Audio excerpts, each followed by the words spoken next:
देखिए बाबू, पिछले कुछ दिनों से आई एम श्योर आपने अदानी के बारे में कुछ सुना होगा। आपने एक नई एंटिटी हिंडनबर्ग के बारे में भी सुना होगा। कई बच्चा बोल रहा है कि सर इस पे कुछ बता दीजिए, क्या चल रहा है। क्योंकि जितने भी वीडियोस है वो थोड़े कॉम्प्लेक्सिटी वाले हैं, और या तो वो लोग सीधे अदानी को चोर बोल दे रहे हैं, या जो इनको फेवर कर रहे हैं वो सीधे कह रहे हैं कि ना ना एकदम सब सही है। तो सच्चाई कहां है? क्योंकि देखो, फैक्ट ये तो है कि पिछले कुछ दिनों में 5 लाख करोड़ का डिक्लाइन हुआ है। अगर आप समझ रहे हो ये इतना पैसा है, अगर पाकिस्तान को मिल जाए तो पाकिस्तान के सारे प्रॉब्लम सॉल्व हो जाए। उतना पैसा एक इंडियन कंपनी का मार्केट डाउन चला गया है। इसी चक्कर में अदानी, गौतम अदानी जो थर्ड रिचेस्ट थे, वो 10 के भी नीचे जा चुके हैं ना। तो पॉइंट है कि सर ये हो क्यों रहा है और हमें क्या करना चाहिए। अब फ्रैंकली मैं बताऊं तो एज ए स्टूडेंट आपको कुछ नहीं करना चाहिए, but as a commerce student जिसको थोड़ा बहुत मार्केट का आइडिया होना चाहिए, तो सुन लीजिए, मैं एकदम अनबायस्ड रिपोर्ट दूंगा। ना ही अदानी से मेरा कोई लेना देना है, ठीक है, but at the same time एक ना रीजनेबल अप्रोच लेके हम समझेंगे। सुनिए, और मैं कोई कॉम्प्लेक्सिटी चार्ट वगैरह नहीं बताऊंगा, कुछ फैक्ट बताऊंगा, उसके दम पे आप जज कर सकते हैं। देखिए, जो हिंडनबर्ग है, ये एक अमेरिकन बेस्ड रिसर्च पेपर है, रिसर्च ग्रुप है। ये वैसे तो इन्होंने बहुत बड़े बड़े काम किए हुए हैं। पास्ट में ये लोगों का काम क्या है, ये लोग ना कॉर्पोरेट फ्रॉड एक्सपोज करता है। कीवर्ड ध्यान रखिएगा, कॉर्पोरेट फ्रॉड पे फोकस करते हैं। इनको अगर लगता है कि कोई कंपनी है जिसका शेयर काफी ओवर वैल्यूड है, महंगा है, इसे मान के चलिए आज के टाइम पे आपकी कंपनी का शेयर 100 रुपया है, और हिंडनबर्ग को लगता है कि ये ना 100 रुपया बहुत ओवर वैल्यूड है। ये क्या करेगा, एक कॉन्ट्रैक्ट करेगा कि हम 1 महीने बाद ये शेयर 90 में सेल करेंगे। माइंड यू, हिंडनबर्ग के पास ये शेयर है नहीं, बट फ्यूचर में वो क्या कह रहा है कि हम 90 रुपए में बेचेंगे। अब मार्केट में कई सारे बायर होंगे, उनको लग रहा है कि 100 रुपए का शेयर है अभी, फ्यूचर में हिंडनबर्ग 90 में बेच रहा है। मुझे लग रहा है कि भैया ये 90 से बढ़कर, ये 100 से बढ़कर 110 होगा। तो मैं एज ऑफ टुडे मैं अग्री कर लेता हूं कि ठीक है, मैं बाई करूंगा एट 90। तो हिंडनबर्ग ने बोल दिया कि वो 90 में सेल करेगा 1 महीने बाद, और किसी बायर ने बोल दिया कि वो बाई कर लेगा। अब हिंडनबर्ग क्या करता है, इस कंपनी के बारे में कुछ रिसर्च करता है, इन्वेस्टिगेशन करता है, और वो बात पूरी दुनिया को बता देता है। और ये बोलता है पूरी दुनिया को कि इस कंपनी का जो शेयर है ना, इसका असली वैल्यू तो 50 रुपए का है, 20 रुपए का है, 30 रुपए का है। नतीजा ये होता है कि 1 महीने बाद ये कंपनी का शेयर का प्राइस हो जाता है, मानिए 60 रुपए, मानिए। अब हिंडनबर्ग क्या करेगा, 60 में खरीदेगा और 90 में बेच देगा। प्रॉफिट हो गया उसका 30 रुपीज का। इसको बोलते हैं शॉर्ट सेल करना। मतलब शेयर नहीं होते हुए भी आप उसको बेच दिए फ्यूचर में, इस एक्सपेक्टेशन में कि फ्यूचर में उस कंपनी का दाम गिरेगा, तो मैं सस्ते में खरीद लूंगा 60 रुपए में, और जो महंगे प्राइस में एग्रीमेंट हुआ है उसे बेच दूंगा। ये कंपनी बहुत पुरानी नहीं है, बट ये मेन नाम में कब आई मैं आपको बता दूं। एक बंदा है निकोला टेस्ला, ये थॉमस एल्वा एडिसन के टाइम के, ऑब्वियसली इनका डेथ हो चुका है। कई लोग मानते हैं कि निकोला टेस्ला एडिसन से ज्यादा इंटेलिजेंट थे, ज्यादा बड़े साइंटिस्ट थे, और कई सारे मैटर्स पे जहां पे इन दोनों का अप्रोच अलग अलग था। जैसे इलेक्ट्रिसिटी में, अब थोड़ा सा कॉम्प्लेक्स हो जाएगा बट कोई बात नहीं, ऑल्टरनेटिंग करंट या डायरेक्ट करंट आपने स्कूल में पढ़ा होगा। निकोला टेस्ला ने बोला कि ऑल्टरनेटिंग करंट चलेगा, एडिसन ने बोला डायरेक्ट करंट। बाद में साबित हुआ कि ऑल्टरनेट करंट ही यूज होता है, ज्यादा बेटर वही है। बट निकोला टेस्ला उतने बिजनेस माइंडेड नहीं थे, ये थोड़ा गरीबी में मरे। एडिसन बिजनेसमैन बहुत बड़े थे, बहुत अमीरी में मरे। अब सुनिएगा ध्यान से, टेस्ला को पता है आजकल एलोन मस्क की कंपनी हो गई है, ई कार, इलेक्ट्रिक कार। एक और कंपनी थी निकोला के नाम से, इंडिपेंडेंट कंपनी है, ये इलेक्ट्रॉनिक ट्रक बनाती थी या बनाती है। ये लोग ये क्लेम करते थे, ट्रक वाले कंपनी, कि हमारे पास एक टेक्नोलॉजी है जो बड़ा रेवोल्यूशनरी है, जिसके कारण इनका वैल्यूएशन 34 बिलियन का था। तो ये कितना होता है, करीब 3.25 लाख करोड़, मान लीजिए मोटा मोटा। हिंडनबर्ग ने रिसर्च किया और पता चला कि ना ना ना, वो टेक्नोलॉजी एग्जिस्ट ही नहीं करती है। नतीजा ये हुआ कि कुछ दिन के अंदर इसका वैल्यूएशन मात्र 2 भी नहीं बचा, $1.5 बिलियन बचा, यानी 95% इसका वैल्यू उड़ गया, कि फ्रॉड था, वो प्योर फ्रॉड था। हिंडनबर्ग ने यहां पर भी इस कंपनी के शेयर्स को शॉर्ट सेल किया था, एकदम सस्ते में खरीद के बहुत महंगे में बेच दिया। अब हिंडनबर्ग ये काम और भी कई सारी कंपनी के साथ कर चुका है। अभी ये टारगेट कर रहे हैं अदानी को। इन्होंने ऐसा बोला है कि भैया अदानी में बहुत ज्यादा डेट है, ओवर वैल्यूड है, मनी लॉन्ड्रिंग है, और भी कई सारे इन्होंने आरोप लगाए हैं। अब सुनिए ध्यान से, देखिए, इससे पहले कि हम अदानी को फेवर करें या उसके अगेंस्ट जाएं, आप एक बात ध्यान रखिएगा, अदानी के जो असेट्स है वो कोई डिजिटल असेट नहीं है, वो किसी एक टेक्नोलॉजी पे डिपेंड नहीं करता है, वो किसी एप्लीकेशन बेस्ड नहीं है, क्रिप्टो करेंसी जैसा नहीं है। इसके जो असेट्स हैं वो एकदम हार्ड असेट्स हैं, tangible. To give an idea, बाबू ये सब समझ लीजिए कैसे दुनिया चलता है। ये इंडिया है और ये ऑस्ट्रेलिया है, और वैसे ऑस्ट्रेलिया बहुत बड़ा है साइज में। अगर मानिए आपको यहां पे कोयला चाहिए, आप एक बिजनेसमैन हो, आपको यहां कोयला चाहिए, आप पता क्या करोगे? ऑस्ट्रेलिया में कई सारे कोल माइंस हैं, किसकी? अदानी की।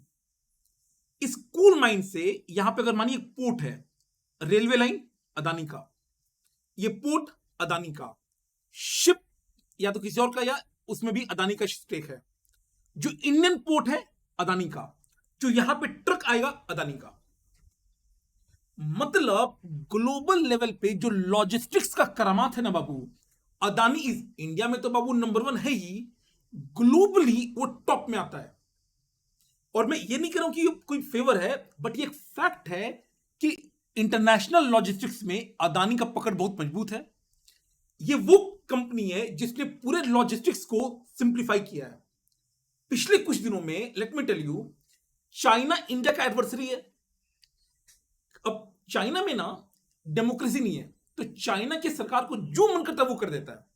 इंडिया में डेमोक्रेसी है तो बहुत सारा गवर्नमेंट चाह के भी नहीं कर सकता है। वहां पर गवर्नमेंट का हथियार अदानी यूज होता है।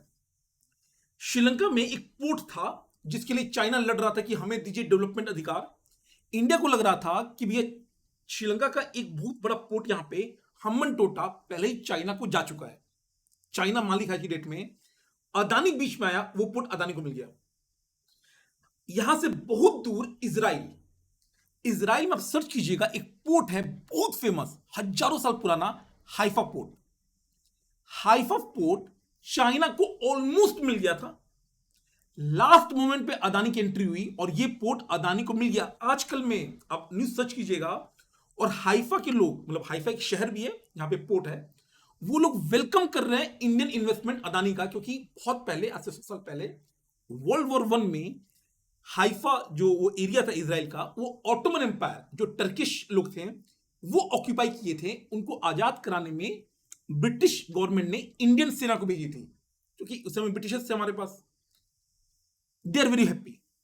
तो ये एक ऐसी कंपनी है ना जो बिजनेस तो कर ही रही है, जहां पे इंडिया के स्ट्रैटेजिक इंटरेस्ट्स हैं, जियो पॉलिटिकल, वो वहां पे चाइना को नेक टू नेक टक्कर दे रही है।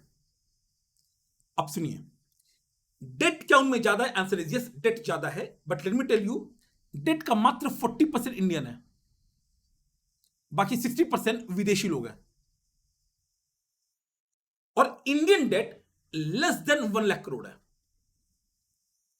अगर आप थोड़ा सा मार्केट में घुस के देखेंगे, हेडलाइन नहीं, ऑपोजिशन पार्टी नहीं, न्यूज, तो आपको पता चलेगा अदानी के पास केवल इलेक्ट्रिसिटी जनरेशन जो कैपेसिटी है, उसका खुद का पावर, खुद का जो वैल्यू है 1 लाख करोड़ प्लस है। केवल बिजली उत्पादन क्षमता 1 लाख करोड़ प्लस है। तो इंडियन बैंक को कुछ नहीं होगा, ये तो आप लिख के ले लो। कुछ नहीं मतलब कुछ नहीं, मैं लिख के दे रहा हूं। हां, यह अलग बात है कि अगले कुछ महीनों तक मार्केट हिलेगा, क्योंकि जो स्टॉक मार्केट है ना, वो चलता है सेंटिमेंट पे। और एक वर्ड होता है एफयूडी, कि हम आप पे ना डर पैदा करेंगे, अनसर्टेनिटी पैदा करेंगे, डाउट क्रिएट करेंगे। इसके कारण शेयर मार्केट बाबू डिक्लाइन हो जाता है। बट चूंकि मैं आपको बता दिया कि बाबू इनके पास एक तो टेंजिबल असेट्स है, कुछ सेक्टर जैसे इलेक्ट्रिसिटी में ये बहुत आगे हैं। इन पे आरोप लगा है कि इन्होंने सीमेंट परचेज करने के लिए अंबुजा सीमेंट वगैरह इन्होंने बहुत सारा डेट लिया है। आप सर्च कीजिए, वो डेट लिया उन्होंने 42,000 करोड़ का, फैक्ट है। बट वो जो कंपनी परचेज हुई है उसके लिए जिंदल स्टील वाले, जो जिंदल ग्रुप है, वो खुद 50,000 करोड़ का बोली लगा रहे थे, ऑपोजिशन वाले, मतलब दूसरी पार्टी। द पॉइंट बीइंग कि एक असेट जिसके लिए कॉम्पीटिंग बिडर 50,000 करोड़ की बोली लगा रहा था, वो असेट अदानी ने परचेज कर लिया 42,000 करोड़ का लोन लेके। क्या दिक्कत है? तो लोन तब खराब होता है जब आपके पास कैश फ्लो नहीं होता है, जब आपके पास पैसा नहीं होता है डेट को रिपे करने का। अदानी के पास ऐसा कुछ नहीं है, इनका प्रॉफिटेबिलिटी इंक्रीज हो रहा है। नॉट ओनली देखो शेयर प्राइस में क्या हुआ है, बहुत ज्यादा भाग गया है पिछले 3 साल में। वो आप कह सकते हो कि सर अभी ओवर वैल्यूड है, बट स्टॉक मार्केट के नीचे ऊपर होने से मेन बिजनेस पे फर्क नहीं पड़ता है। तो ये बात सही है कि बहुत ज्यादा ओवर वैल्यूड है, थोड़ा सा वो नीचे गया तो अच्छी बात है, कोई दिक्कत नहीं है। बट ये बोलना कि अदानी खत्म हो जाएगा, कुछ नहीं होगा। मैं आपको बता रहा हूं, ये लोग निकल जाएंगे यहां से। अभी आप जान लो, इंडिया के कॉर्पोरेट में सबसे बड़ा एफपीओ, फॉलो ऑन ऑफर, मतलब होता है ना, जैसे आईपीओ आ गया, अब आपको और मार्केट से पैसा चाहिए तो आप एफपीओ लॉन्च करते हो। 20,000 करोड़ का लॉन्च हुआ था, हिंडनबर्ग ने जस्ट उसके पहले रिपोर्ट सैंक्शन किया। पूरा दुनिया बोला कि कहीं ये 20,000 करोड़ का जो एफपीओ है वो फेल हो जाएगा। गेस व्हाट, सब्सक्राइब हो गया, आज हो गया फुली सब्सक्राइब। फुल्ली किसने किया? दुबई में जो राजा है, आई एम नॉट किडिंग, कोई कंपनी नहीं, जो दुबई की रॉयल फैमिली है, उनकी जो कंपनी है उसने इन्वेस्ट किया है $400 मिलियन, करीब 3200 करोड़, 3,500 करोड़ दुबई के राजा कर रहे हैं। अपना पैसा बर्बाद करने के लिए तो कर नहीं रहे। इसी के साथ और भी कई लोग ऐसे ही बोल रहे हैं कि मुकेश अंबानी ने भी परचेज किया है, कई सारे इंडियन जो बड़े बड़े बिजनेसमैन हैं उन्होंने परचेज किया है। ये फुली सब्सक्राइब हो गया है। ये बहुत बड़ा एक तरह से फाइट बैक है इस ग्रुप की तरफ से। नाउ द पॉइंट बीइंग कि सर जो एलिगेशन है डेट का, तो डेट है, बट क्या इंडियन बैंक को डरने की जरूरत है? बिल्कुल नहीं, क्योंकि जितना इंडिया का डेट है इंडियन बैंक का, उससे कहीं ज्यादा के असेट्स है। मैं कोई एग्जांपल देता हूं बाबू, और आपको ना मतलब ये सब पता होना चाहिए। इंडिया में पोर्ट की मैं बात करूं, क्योंकि पोर्ट में ना इनका बाबू अलग ही पकड़ है। पोर्ट में इंडिया का सबसे बड़ा पोर्ट है मुंद्रा पोर्ट। इसका कॉम्पिटिटर बस एक है, खुद गवर्नमेंट, जिसका है Kandla port. Let me tell you, Kandla port पे अगर आपको कोई भी काम करना है, उसका एवरेज टर्न अराउंड टाइम, मतलब जितना समय लगता है, वो लगता है करीब 2.5 दिन। सेम काम मुंद्रा पोर्ट पे लगता है 0.8 डे। ये मैं नहीं कह रहा हूं, ये सब इंडिपेंडेंट रिपोर्ट्स है। और सुन लीजिए, एक पोर्ट कितना बड़ा है ये इस बात पे डिपेंड करता है ना कि उसमें कितनी बड़ी शिप वहां पे आ सकती है। अब अगर आपकी शिप बहुत बड़ी है तो आपको ना पानी बहुत ज्यादा चाहिए ताकि वो शिप रह सके। तो मानिए मेरा पोर्ट है, एक बहुत बड़ी शिप आने वाली है, मेरा जो कोस्ट लाइन है पोर्ट, वहां पर उतना गहरा पानी नहीं है, तो वो शिप आ नहीं पाएगी। तो वहां पे क्या करना होता है, एक वर्ड होता है ड्रेजिंग करना। ड्रेजिंग मतलब होता है मशीन को यूज करके वहां से बालू या जो सेडिमेंट्स होते हैं उनको हटाना, ताकि जगह बन जाए और बड़ी शिप आ सके। उसको ड्रेजिंग मशीन यूज होता है, जो एक होता है 300 करोड़ का अप्रोक्सीमेटली। इंडिया में बाकी जितने भी पोर्ट्स हैं वहां पे क्या होता है कि गवर्नमेंट ओन करती है और ऑपरेट कोई और करता है, यानी आपको परमिशन चाहिए ड्रेजिंग के लिए। ये मशीन बहुत महंगा है, तो उसके टेंडर निकालने में, वो मशीन आने में बहुत टाइम लगता है। अदानी के पास ऐसे अराउंड 20 मशीन्स खुद के हैं, यानी जो बाकी लोग, बाकी पोर्ट वालों को जो ऑपरेट करते हैं, उनको अगर ड्रेजिंग करना है तो पहले गवर्नमेंट से परमिशन समय लगेगा, फिर उनको मशीन उधार किराए पे लेने के लिए टेंडर निकालना पड़ेगा, परचेज ऑर्डर, इवैल्यूएशन होगा, फिर वो काम होगा। यहां पे 20 मशीन लेकर दिन बैठा हुआ है अदानी। जहां इनको जो महसूस होता है ड्रेजिंग स्टार्ट हो जाता है। Mundra port is by far the largest port in the country, which is not government owned. This is owned by the Adani. तो इनका मैं फिर बोल रहा हूं कि मार्केट प्राइस ऊपर नीचे होगा। हो सकता है मैं आज ये वीडियो आपको बता रहा हूं 1 फरवरी को भी बजट भी आने वाला है, आ चुका है इनफैक्ट। हो सकता है कि ये प्राइस और नीचे जाए, बट क्या अदानी का जैसे हर्षद मेहता वाला किस्सा हुआ था, क्या वो होगा? नहीं, क्योंकि Harshad Mehta pure play stock price manipulation करता था। Pure play. हर्षद मेहता का खुद का असेट नहीं था। हर्षद मेहता के जो खुद के असेट थे वो इंडियन इकोनॉमी के लिए भी जरूरत नहीं थे। अदानी के पास एक तो अपना असेट बेस बहुत बड़ा है, दूसरा वो उस सेक्टर में है जो सेक्टर गवर्नमेंट की प्रायोरिटी लिस्ट में आती है, infrastructure, energy, green energy, logistics. And तीसरा बाबू, एक तरह से आप चाहे ना चाहे पॉलिटिकल सपोर्ट भी है। क्या ये गलत है? देखो, एज लॉन्ग एज बिजनेसमैन एक रीजनेबल लेवल पे काम कर रहा है, पॉलिटिकल सपोर्ट क्यों नहीं होना चाहिए? आप अगर कभी पता करेंगे, कभी समय मिले, यूएस गवर्नमेंट अपनी इंडस्ट्री को कैसे सपोर्ट करता है। तो गिव यू आइडिया, मैं आपको बताया हूं, यूपीआई एंड रुपे कार्ड, इसने वीजा और मास्टर कार्ड की मार्केट को ना एकदम हिला दिया है। गेस व्हाट, ये लोग रोते हुए गए थे कि देखो देखो देखो, मोदी और बीजेपी या जो भी इंडियन गवर्नमेंट, ये लोग हमारे बिजनेस को हर्ट कर रहे हैं। वो हमारा कंप्लेन कर रहे हैं किससे? गवर्नमेंट से। ऑब्वियसली आज का गवर्नमेंट दूसरे गवर्नमेंट की सुनता नहीं है।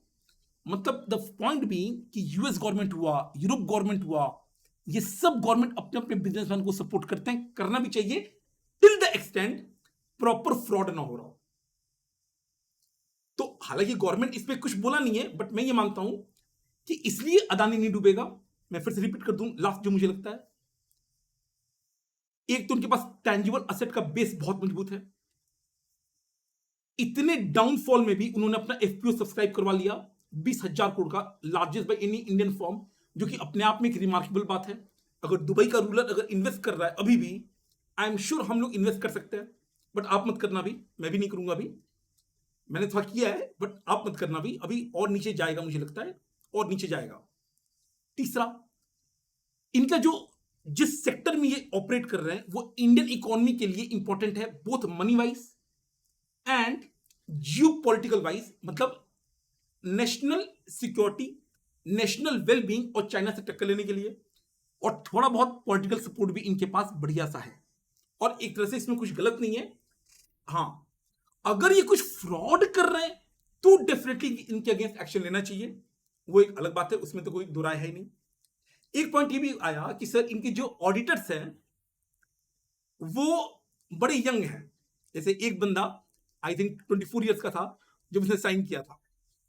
अब ये आप कह सकते हो, बट अगेन अदानी कह रहा है, क्योंकि अदानी ने भी एक रिस्पॉन्स दिया है 413 पेजेस का, हिंडनबुक की रिपोर्ट के बाद अदानी ने भी एक रिस्पॉन्स फाइल किया। उनका कहना है कि भैया हमारे पास मल्टीपल ऑडिटर्स हैं जिसमें ईवाई भी इन्वॉल्व है। ये लोग अभी अगर आप पता करोगे पिछले कुछ दिनों में ये अपने बुक्स को फिर से इवैल्यूएट करवा रहे हैं थर्ड पार्टी इंडिपेंडेंट एजेंसी से, ग्रैंड थ्रॉटन वगैरह से, ताकि एक जो ट्रस्ट है वो और ज्यादा बिल्डअप हो। And let me tell you, मुझे ऐसा लगता है कि ये लोग इससे बच के निकल जाएंगे।